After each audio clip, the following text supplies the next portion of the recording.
Le 10 octobre 2025, la rivière Sahel se ferme brutalement, sans préavis. Le pays encaisse deux chiffres opposés, jusqu'à 30% d'approvisionnement en moins, tandis qu'un prêt de 400 millions de dollars est suspendu, avec des menaces de sanctions et d'isolement qui montent. Que signifie ce choix pour la vie quotidienne, la stabilité économique et la position régionale, quand Ibrahim Traoré assume une décision au coût immédiat visible?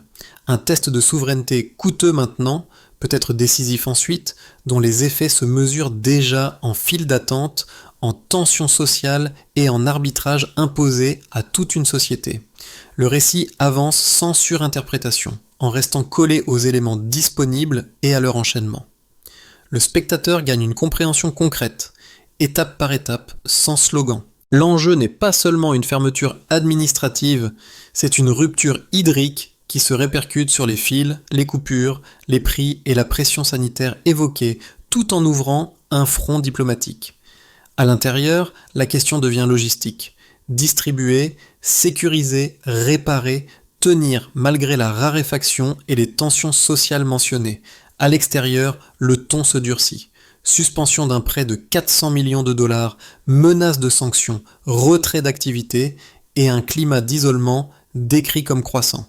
Au centre, Ibrahim Traoré apparaît comme le point de friction entre symbole et gestion quotidienne, un geste de souveraineté qui exige chaque jour des arbitrages concrets.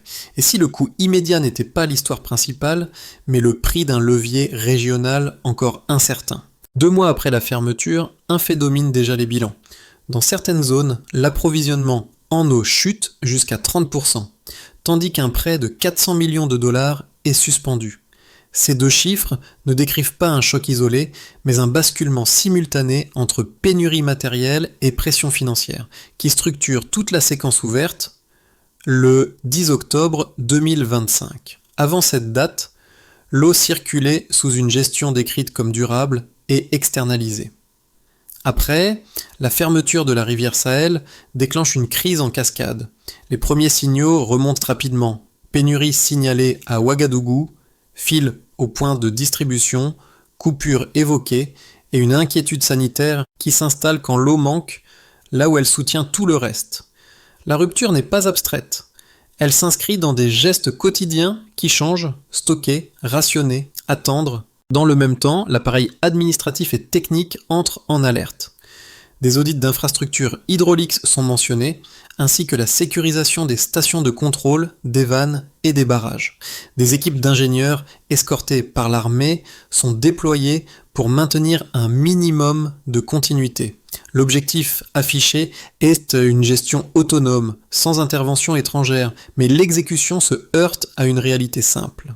L'autonomie politique ne remplit pas immédiatement les réservoirs. À l'extérieur, la réaction est rapide et dure.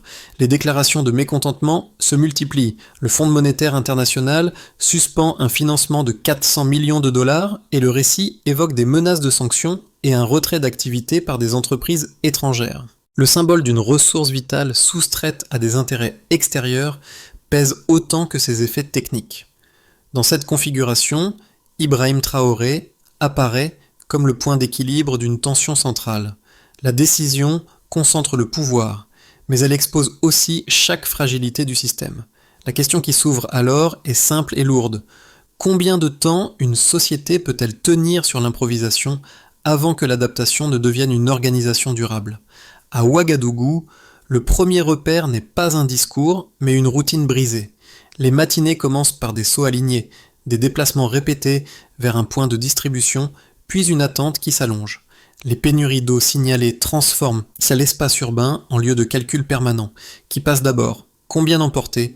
Et comment préserver l'essentiel quand l'hygiène et la santé deviennent fragiles? Ici, l'impact se mesure moins en déclaration qu'en gestes répétés, imposés par la rareté. Dans une zone rurale dépendante de l'irrigation, le récit change de rythme et de visage. Un petit collectif improvise. Des comités citoyens se forment pour répartir l'eau de manière jugée plus équitable. L'irrigation manuelle revient, des systèmes communautaires apparaissent et des solutions alternatives comme les pompes solaires ou la collecte d'eau de pluie sont signalées comme en progression. Les récoltes sont partiellement maintenues dans certaines zones, mais au prix d'efforts accrus et d'une productivité décrite comme affaiblie ailleurs. Entre ces deux scènes circule une autre figure. L'ingénieur et son équipe technique, escortés par l'armée, chargés de sécuriser stations de contrôle, vannes et barrages. Ce détail installe une réalité politique concrète. La souveraineté ne se joue pas seulement dans l'annonce, mais dans la capacité à faire fonctionner, surveiller et réparer sous contrainte. Ibrahim Traoré apparaît alors moins comme un symbole abstrait que comme un point de jonction entre ambition politique et logistique quotidienne. Ce que révèlent ces trajectoires précoces est clair. La souveraineté se paie en organisation. L'activation commence au petit matin du 10 octobre 2025. La décision est appliquée sans préavis. Les canaux se figent, les flux se raréfient et les premiers signaux remontent presque immédiatement. Des pénuries d'eau sont signalées, des coupures se multiplient et la vie quotidienne bascule en mode contrainte. Dans les villes, les fils s'allongent, les tensions sociales montent. La dimension sanitaire est évoquée comme fragile parce que l'eau manque là où elle soutient tous les autres usages. Le choc médiatique suit dans la même journée. La fermeture des églises sans structure est décrite comme brutale et l'information circule rapidement à l'international. Les réactions extérieures se durcissent. Le geste est présenté comme une provocation ou une menace pour la stabilité régionale selon les sources citées. Le symbole pèse lourd. Une ressource vitale, longtemps administrée par des entreprises étrangères, est soudainement soustraite à leur contrôle. Le récit insiste sur ce point, car il explique pourquoi la réaction dépasse largement le cadre technique.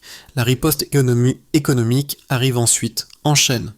Le Fonds monétaire international suspend un prêt de 400 millions de dollars. Des entreprises étrangères interrompent des activités et des pertes économiques sont évoquées à grande échelle. Les chaînes d'approvisionnement se grippent. Les prix de certains produits de base, comme le riz et l'huile, augmentent fortement dans le récit. Cette séquence transforme une décision hydraulique en choc économique visible dans les budgets des ménages et dans la trésorerie des entreprises. Face à cette pression, le pouvoir tente de reprendre la main par l'infrastructure. Des équipes d'ingénieurs, accompagnées par l'armée, sont déployés pour sécuriser stations de contrôle, vannes et barrages le long de la rivière. Un audit complet des installations hydrauliques est mentionné, comme une tentative de cartographier la crise avant de la corriger. L'objectif affiché est une gestion autonome, sans intervention étrangère, mais l'exécution reste freinée par la pénurie elle-même. Dans les semaines qui suivent, une autre dynamique s'installe sur le terrain. Des activités sont suspendues, des ajustements improvisés apparaissent, et des groupes communautaires s'organisent. Dans certaines zones rurales, des systèmes d'irrigation communautaire émergent, parfois manuels, parfois appuyés par des solutions alternatives. La période est décrite comme une adaptation sous contrainte, où chaque jour apporte son lot de corrections sans résolution nette. Ibrahim Traoré est présenté comme maintenant sa ligne, tout au long de cette séquence. Il assume l'idée de sacrifice immédiat pour un bénéfice politique et symbolique différé. La chronologie ne se ferme pas sur un apaisement, mais sur une tension durable. Chaque jour de pénurie exige une nouvelle mesure, tandis que chaque réaction extérieure redéfinit les marges de manœuvre. Pour comprendre l'ampleur du choc, il faut partir d'un contraste simple. Avant la fermeture, l'approvisionnement en eau était continu et relativement stable sous une gestion externalisée. Après le 10 octobre 2025, la source indique une baisse pouvant atteindre jusqu'à 30% dans certaines zones. Ce delta ne décrit pas seulement un volume manquant, il impose une contrainte quotidienne sur la distribution, l'hygiène et l'activité économique en forçant des arbitrages constants. Un autre chiffre sert de repère, cette fois, du côté de le financement extérieur. Le Fonds monétaire international suspend un prêt de 400 millions de dollars. Cette décision ne se traduit pas immédiatement par une pénurie de liquidités visible, mais elle resserre l'espace budgétaire de l'État. Plus simplement, moins de financement signifie moins de capacité à amortir le choc, à subventionner ou à réparer rapidement. Un dernier repère chiffré, plus global, agrège les effets économiques. Le récit évoque des pertes directes pouvant aller jusqu'à 1,5 milliard de dollars liés aux arrêts d'activité, au retrait d'entreprises étrangères et au gel d'investissement. Ce chiffre ne correspond pas à une facture unique. Il additionne des manques à gagner, des emplois fragilisés et une production industrielle décrite comme en chute sur plusieurs mois. Mis bout à bout, ces éléments dessinent une trajectoire macroéconomique tendue. La source mentionne qu'un isolement prolongé pourrait entraîner une contraction du PIB d'environ 2,5% à court terme.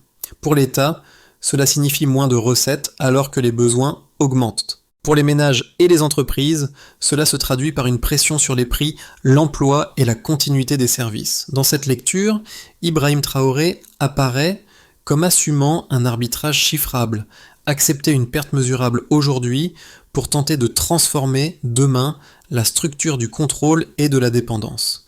Les nombres n'expliquent pas tout, mais ils fixent une échelle qui empêche de réduire la crise à un symbole. Le débat décrit par la source peut se défendre honnêtement dans les deux sens, à condition de ne pas minimiser les coûts ni de simplifier les intentions. Un premier argument, avancé par les partisans de la décision, présente la fermeture comme un acte de souveraineté nécessaire.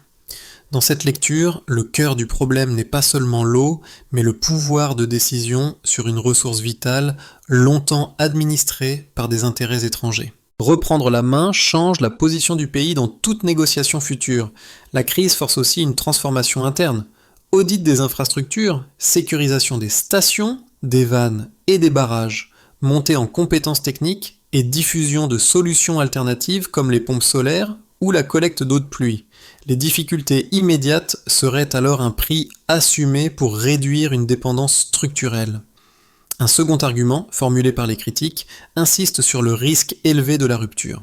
Les éléments cités vont dans ce sens. Baisse d'approvisionnement pouvant atteindre 30% dans certaines zones, pénurie signalée en ville, tensions sociales, hausse des prix des produits de base, menace de sanctions et suspension d'un prêt de 400 millions de dollars. Selon cette lecture, la souveraineté ne remplace pas instantanément les compétences, les pièces, l'énergie, ni les chaînes logistiques. Le départ d'entreprises et l'isolement peuvent accélérer chômage, contraction industrielle et vulnérabilité sanitaire, précisément là où l'eau manque le plus. La réponse la plus solide, si l'on reste strictement dans la matière fournie, tient à une condition centrale. La cohérence de la décision dépend de la vitesse d'adaptation et de la capacité à stabiliser la distribution. Autrement dit, le symbole n'a de valeur que s'il s'adosse à une organisation opérationnelle. C'est aussi là que la dimension régionale évoquée avec le Mali et le Niger devient déterminante, comme relais possible face aux pressions extérieures. Dans ce cadre, Ibrahim Traoré apparaît moins comme l'arbitre d'un choix binaire que comme le garant d'une cohérence dans la durée. La question n'est donc pas pour ou contre, mais à quelles conditions cela tient. Si l'adaptation est plus lente que la pénurie, ça, le pari se retourne. Si elle la devance, la rupture peut changer de nature. Puis vient un moment charnière, le 10 décembre. 2 mois après la fermeture, le récit décrit un basculement. Des négociations régionales apparaissent avec le Mali et le Niger, présentées comme un soutien à une autonomie hydrique et à une coopération de partage. Ce point ne supprime ni les pénuries ni la pression, mais il change le cadre d'interprétation. La fermeture n'est plus seulement un acte national qui isole, elle devient aussi un signal destiné à réorganiser des alliances et à ouvrir une voie de coordination transfrontalière. Dans cette perspective, les critiques, les menaces de sanctions et la suspension de financement restent un décor lourd, mais l'effet stratégique évoqué se déplace. Si l'accès à l'eau devient un sujet de coopération régionale, une partie du coût immédiat peut être amortie par des mécanismes de soutien, même partiels. Le texte présente ce moment comme un levier, transformer une rupture en négociation et une pénurie en politique, sans prétendre que cela remplit les réservoirs du jour au lendemain. Ibrahim Traoré se retrouve alors au centre d'une double contrainte, tenir la distribution au quotidien tout en élargissant le rapport de force au-delà des frontières. Le risque se déplace lui aussi, dépendre désormais de la solidité réelle des appuis annoncés et de leur traduction opérationnelle. Pour l'État, la première conséquence est une crise de continuité. Il faut gérer l'urgence urbaine, contenir les tensions sociales et préserver les services essentiels, alors que la baisse d'approvisionnement peut atteindre jusqu'à 30% dans certaines zones, selon le récit source. La chaîne administrative se dédouble. D'un côté, la distribution et la santé publique sous pression, De l'autre, la reprise en main technique avec audit et les sécurisations des stations de contrôle, des vannes et des barrages. À cette charge s'ajoute une contrainte financière, car le FMI suspend un prêt de 400 millions de dollars, ce qui rétrécit la marge de manœuvre au moment même où les besoins augmentent. Pour les entreprises, la conséquence est un choc d'environnement. Le texte évoque la suspension d'activité par des entreprises étrangères avec des pertes estimées à grande échelle dans le récit. Les arrêts et le gel d'investissement sont agrégés dans une estimation allant jusqu'à 1,5 milliard de dollars, ce qui suggère une contraction brutale des flux, des achats et de l'emploi associé. Pour le secteur privé local, l'effet se lit en coûts cumulés, eau plus rare, énergie instable et logistique perturbée, donc production moins régulière et trésorerie plus fragile. Même si l'objectif affiché est une substitution par des opérateurs nationaux, la transition exige équipements et compétences que la crise rend plus difficile à mobiliser. Pour les ménages, l'effet est immédiat et physique. Dans les villes, les pénuries signalées se traduisent en fil, en rationnement et en fatigue, avec une pression sanitaire décrite comme croissante lorsque l'eau manque là où elle est la plus indispensable. Le récit mentionne une hausse des prix de certains produits de base, ce qui force les familles à prioriser, parfois au détriment d'autres dépenses essentielles. La même décision produit alors deux vécus simultanés, une fierté politique pour une partie de la population et une vulnérabilité quotidienne pour d'autres, exposés aux coupures et à l'incertitude. Dans ces tensions, Ibrahim Traoré apparaît comme celui qui doit faire coïncider promesses de souveraineté et continuité de la vie ordinaire. Pour l'équilibre régional, la conséquence est une recomposition prudente. Le récit décrit, au 10 décembre 2025, des négociations avec le Mali et le Niger, présentées comme un appui à une autonomie hydrique et à une coopération de partage. Cette ouverture peut amortir l'isolement, mais elle crée aussi une dépendance nouvelle. La solidité réelle de ces partenariats et leur capacité à produire des mécanismes opérationnels. Si la coordination transfrontalière se matérialise, la fermeture cesse d'être un simple verrou national et devient un test d'architecture régionale. Dans le cas contraire, la pression internationale et le retrait d'acteurs économiques pèsent davantage sur la durée, avec un risque de spirale. À l'horizon des 6 à 12 mois, 3 trajectoires ressortent de la matière fournie, sans attribuer de probabilité et sans ajouter d'éléments externes. Chaque scénario dépend moins d'un slogan que d'un enchaînement de conditions. Stabilité de la distribution, capacité d'adaptation technique et solidité des relais régionaux évoqués. Première possibilité, la stabilisation se fait sous tension. Les pénuries persistent par à-coups, mais les mécanismes d'adaptation décrits gagnent en efficacité. Les audits et la sécurisation des stations de contrôle, des vannes et des barrages produisent une gestion plus lisible, même si l'approvisionnement reste inférieur dans certaines zones, jusqu'à 30% selon le récit. Les solutions alternatives mentionnées, comme les pompes solaires et la collecte d'eau de pluie, continuent de se diffuser et les comités citoyens structurent davantage une distribution jugée plus équitable. Sur le plan extérieur, les pressions et la suspension de financement restent un facteur de rigidité, mais la coopération régionale avec le Mali et le Niger sert de tampon partiel à condition de se traduire en coordination réelle. Deuxième possibilité, plus favorable, la crise se transforme en architecture de coopération. La fermeture agit comme déclencheur d'un cadre régional plus robuste où le soutien des voisins ne se limite pas à un signal politique, mais devient un mécanisme de partage et d'organisation.